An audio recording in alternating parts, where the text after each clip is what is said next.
video, I will show you how to join Sam's Club. To do that, you can simply download the Sam's Club app or simply open up Chrome or any. In the search bar, search for Sam's Club. After that, simply click on the URL. Now from here, click on this 3 lines menu bar in the top left corner. Then click on Sign In or Continue.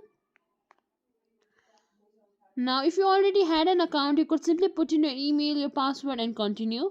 But since we don't have an account, here you can see Not a Sam's Club Member.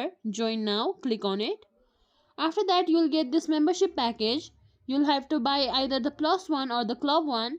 Then you'll get a membership number. You can again come back to this page. Then click on Register Your Membership.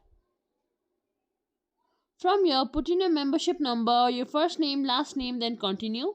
After that, you'll be able to join Sam's Club. If you think this video was helpful, please like, share, subscribe to our channel and thank you for watching.